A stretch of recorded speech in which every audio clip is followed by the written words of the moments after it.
The fluorescent lights of Terminal C hummed overhead as travelers hurried past with rolling suitcases and worried expressions. Flight delays had turned the normally efficient hub into a sea of frustrated humanity, with people checking their phones obsessively and forming restless clusters around departure gates. In the midst of this chaos sat a man who seemed untouched by the surrounding tension. He occupied a simple plastic chair near Gate 47, dressed in worn jeans and a faded black t-shirt that had seen better days.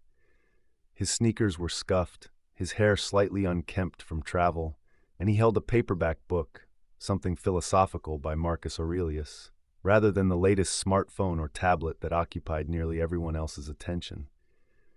Marcus Chen noticed him immediately, though not for reasons the quiet man might have appreciated. Marcus had built his media empire on sharp observations and sharper tongues, hosting the most-watched late-night talk show on cable television. His eye for detail came from years of dissecting public figures on air, finding their weaknesses, and exploiting them for laughs and ratings. What caught Marcus's attention wasn't admiration, it was disdain. Here was a grown man, probably pushing 50, dressed like he'd just rolled out of bed. No designer clothes, no expensive watch, no obvious markers of success or ambition. In Marcus's world, appearance was everything. How you presented yourself told the world who you were, what you'd accomplished, what you deserved. Marcus adjusted his Italian leather jacket and checked his Rolex, a gift to himself after signing his latest contract worth 8 figures. His flight to Los Angeles had been delayed by 3 hours, which meant he'd miss his dinner reservation at Nobu and probably have to reschedule his meeting with studio executives. Time was money, and this delay was costing him both. He pulled out his phone and began composing tweets, his fingers flying across the screen as he crafted observations about the fascinating specimens of humanity he was observing in the airport. His followers loved his caustic wit, his ability to find humor in the mundane failures of ordinary people. "Some people really have given up on life," he muttered, just loud enough for nearby passengers to hear.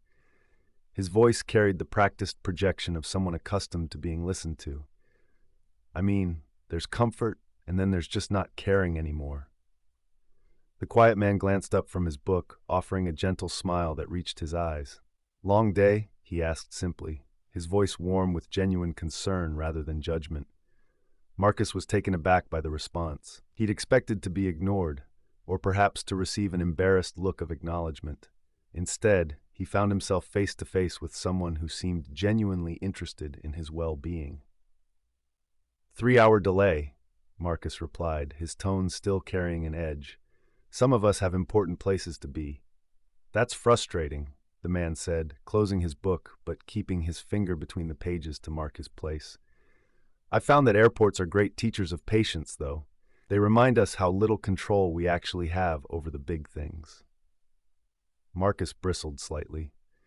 He'd built his career on control, controlling narratives, controlling conversations, controlling how audiences perceived the celebrities and politicians he interviewed. The suggestion that control was an illusion didn't sit well with him. "Easy to say when you don't have responsibilities," Marcus said, letting his gaze travel pointedly over the man's casual attire. "Some of us can't just drift through life without consequences." The quiet man's expression didn't change, but something flickered in his eyes. Not offense, but perhaps a deeper understanding. "You're absolutely right," he said. "We all carry different weights. What kind of work keeps you so busy?" Despite himself, Marcus found the question disarming. Most people recognized him immediately, especially in airports where his face graced magazine covers in every newsstand. The fact that this man seemed genuinely curious rather than starstruck was both refreshing and irritating. "Television," Marcus said curtly. "I host a show. You probably wouldn't know it." "I don't watch much TV," the man admitted, "but I bet it's challenging work. Creating content that resonates with people, finding stories worth telling, that takes real skill." Marcus felt himself relaxing slightly despite his better judgment. When was the last time someone had spoken to him about his work without immediately launching into either praise or criticism? Usually, conversations about his show devolved quickly into people telling him which segments they loved or hated, which guests they wanted to see, or which political positions he should take. It has its moments, Marcus said, sitting down in the chair next to the quiet man. Though sometimes I wonder if the audience really wants quality content or just distractions. Maybe both, the man suggested. People are carrying a lot these days. Sometimes they need laughter, sometimes they need to think, sometimes they just need to feel less alone. There was something in the way he spoke that suggested personal experience with loneliness, though he didn't seem to be seeking sympathy. Marcus found himself studying the man more carefully. His features were weathered but kind, with laugh lines around his eyes, and a general air of someone who had seen both joy and sorrow without being broken by either. "You seem pretty zen about the whole delayed flight thing," Marcus observed. "Most people are climbing the walls by now." The man chuckled softly. "I used to be one of those people, always rushing, always stressed about being late or missing something important. Then I realized that the rushing was making me miss everything that was actually happening." "Sounds like something you'd hear in a self-help seminar," Marcus said, but his tone lacked its earlier bite. "Maybe," the man agreed easily. "Though I learned it the hard way, not from a book. Lost some people close to me, spent too much time focused on what I thought was important instead of what actually was important." Marcus felt an unexpected pang of recognition. His own life was a carefully orchestrated performance of success. The right restaurants, the right parties, the right connections. But when had he last had a conversation like this? When had he last talked to someone who wasn't trying to get something from him or sell him something? "What do you do?" Marcus asked, realizing he'd been talking about himself without learning anything about his companion. "A bit of everything," the man said with a modest shrug. "I've been fortunate to work on some interesting projects over the years. Mostly, I try to tell stories that matter. Stories? Movies, sometimes books. I think stories are how we make sense of the world, how we process experiences and share wisdom. The best stories help us understand ourselves better." Marcus felt a flicker of professional interest. "Are you a writer?" "Sometimes. Sometimes an actor. Sometimes just someone who helps bring other people's visions to life." The man's humility was almost aggressive in its completeness. In Marcus's world, everyone led with their biggest accomplishments, their most impressive credits. This man seemed almost reluctant to discuss his work at all. "Must be nice to work in creative fields without the pressure of ratings and advertisers breathing down your neck," Marcus said, a hint of his earlier resentment creeping back into his voice. "Every creative field has its pressures," the man replied gently. "Though I suppose I've been lucky to work with people who care more about the craft than the business side. It makes a difference when you're surrounded by people who believe in what you're doing." "That's a luxury most of us can't afford," Marcus said. "In television, especially cable, it's all about the numbers. You're only as good as your last ratings period." That sounds exhausting. The simple observation hit Marcus harder than he expected. It was exhausting. The constant performance, the need to be sharper and more provocative than the competition, the pressure to create viral moments that would trend on social media. When had he last done something purely because he believed in it, without calculating its potential impact on his brand? "It is," Marcus admitted, surprising himself with his honesty. "But that's just how the industry works. You adapt or you disappear. Or you find ways to do meaningful work within the system," the man suggested. "Some of the most powerful art comes from people who figure out how to serve both the audience and their own values." Easy to say, harder to do when you've got network executives and focus groups telling you what works. "I imagine," the man said thoughtfully, "though I wonder sometimes if we underestimate audiences. People can tell when something is authentic, when someone really believes in what they're saying. Maybe they're hungrier for that than we think." Marcus considered this. His most successful segments weren't always the most calculated ones. Some of his best interviews had happened when he'd abandoned his prepared questions and followed genuine curiosity. But those moments were rare, scattered among hours of carefully crafted content designed to generate predictable responses. "You seem to have figured something out that the rest of us missed," Marcus said, his tone carrying a mixture of admiration and skepticism. The man smiled. "I think I just got tired of performing all the time. It's liberating when you stop trying to be impressive and just try to be present. Must be nice to have that option. Everyone has that option, the man said gently. It's just scarier than it looks from the outside. Before Marcus could respond, a commotion erupted near the boarding gate. A young woman, probably in her early 20s, had dropped her coffee cup and was staring in shock at the quiet man sitting next to Marcus. "Oh my God," she whispered, loud enough for half the terminal to hear. You're him. You're actually him." Marcus turned to look at his companion, who seemed to shrink slightly in his seat. The expression of peaceful contentment was replaced by something more guarded, though still kind. "Just trying to catch a flight," the man said quietly, but the damage was done. Within minutes, a small crowd had gathered. Phones appeared from pockets and purses, people jostling for photos and selfies. Marcus watched in fascination as his quiet companion navigated the attention with practiced grace, signing autographs and posing for pictures while somehow maintaining the calm demeanor that had impressed Marcus so much. It was only when someone addressed the man by name that Marcus finally understood who he'd been talking to for the past hour. The revelation hit him like a physical blow. This wasn't just some random philosophical stranger.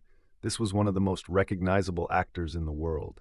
Someone whose films had grossed billions of dollars, whose face was known in every corner of the globe, whose personal tragedies and triumphs had been dissected by the media for decades. And Marcus had spent the past hour essentially lecturing him about success and authenticity. The irony was crushing. Here he was, a man who made his living analyzing and often mocking celebrities, and he'd completely failed to recognize one of the most famous people on the planet. Worse, he'd been condescending to someone whose career achievements dwarfed his own. As the crowd finally dispersed and boarding began for their delayed flight, Marcus sat in stunned silence. The quiet man, the movie star, gathered his simple belongings and prepared to board with everyone else, despite undoubtedly having first-class tickets. "I owe you an apology," Marcus said finally. The man paused, looking genuinely confused. "For what?" I made assumptions. I was rude." "You were honest," the man replied. "That's rarer than you might think. I didn't recognize you." "Good," the man said with a smile. "Best conversation I've had in an airport in years." Marcus watched as the movie star joined the boarding line with everyone else, declining the airline employee's offer to let him board early. He helped an elderly woman with her carry-on bag and chatted easily with a nervous-looking teenager who recognized him but was too shy to ask for a photo. As Marcus finally boarded the plane himself, he found his first-class seat and immediately pulled out his phone. His followers would be expecting his usual stream of cynical observations about fellow travelers, celebrity sightings, and airport absurdities. Instead, he stared at the blank screen for a long time. When he finally began typing, it wasn't his usual content. Sometimes the most extraordinary people are the ones who've mastered the art of being ordinary. Real wisdom doesn't announce itself with designer labels or perfect staging. It sits quietly in airport chairs, reading philosophy books and treating strangers with genuine kindness. Maybe the revolution isn't about becoming more impressive. Maybe it's about becoming more human. He hesitated before posting, knowing it was unlike anything he'd shared before. His brand was built on sharp wit and cutting observations, not philosophical musings. His publicist would probably have questions. But for the first time in years, Marcus posted something because he believed it mattered, not because he'd calculated its impact on his metrics. The response was immediate and overwhelming. Instead of the usual mix of laughs and retweets, his mentions filled with people sharing their own stories of unexpected wisdom, chance encounters that changed their perspectives, moments when they discovered that their assumptions about others were completely wrong. By the time the plane landed in Los Angeles, Marcus's tweet had gone viral in a way none of his carefully crafted content ever had. But more importantly, something had shifted in how he saw his work and his platform. The next week, instead of his usual opening monologue filled with topical jokes and celebrity gossip, Marcus told his audience about the airport encounter. He didn't name the movie star, respecting the privacy that had made their conversation possible in the first place. Instead, He talked about the assumptions we make about others, the performance we all maintain, and the courage it takes to choose authenticity over impression management. The show's ratings actually improved. Comments poured in from viewers who felt seen and understood in ways his previous content had never achieved. Network executives, initially nervous about the shift in tone, began to see the potential in what Marcus was discovering. Over the following months, Marcus's show evolved. He still conducted celebrity interviews, but they became deeper conversations about craft, purpose, and the human experience behind the fame. He still commented on current events, but with more nuance and less need to score easy points. The transformation wasn't immediate or complete. Old habits of cynicism and performance died hard, but the airport encounter had planted something that continued to grow, a recognition that his platform could be used to elevate rather than just entertain, to connect rather than just provoke. Marcus never saw the movie star again, despite moving in overlapping circles in Los Angeles. But he often thought about their conversation, especially during difficult moments when the pressure to revert to his old style felt overwhelming. The lesson wasn't just about humility or not judging books by their covers, though those were part of it. The deeper insight was about the power of genuine presence, how someone who simply shows up as themselves, without agenda or performance, can create space for others to do the same. In a world increasingly dominated by artificial connection and calculated authenticity, the quiet man in the airport had demonstrated something revolutionary: the radical act of simply being real. Marcus's career continued to flourish, but on different terms. He won awards for journalism that mattered rather than just entertained. He used his platform to highlight stories that needed telling rather than just stories that would trend. He discovered that audiences were indeed hungry for authentic connection, and that success built on genuine values was more sustainable than success built on shock value.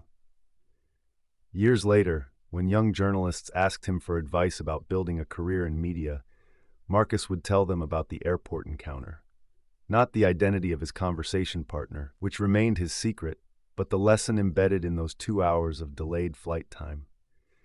The most important stories aren't about tearing people down or exposing their flaws, he would say. They're about recognizing the shared humanity that connects us all. And sometimes the biggest story is just listening to someone else's truth without needing to make it about yourself. The quiet man's wisdom had been simple: that true success wasn't about impressing others or accumulating external markers of achievement. It was about maintaining your capacity for genuine connection, for seeing others clearly, for staying present in moments that matter. In a culture obsessed with performance and metrics, this was revolutionary advice. And it had come not from a self-help guru or motivational speaker, but from someone who had achieved extraordinary success while somehow managing to remain extraordinarily human. Marcus kept that lesson close, a reminder that in a world full of noise, the most powerful voice is often the quietest one, the one that speaks from authentic experience rather than calculated effect. And sometimes, if you're very lucky, you get to sit next to that voice in an airport chair and remember what it means to have a real conversation with another human being.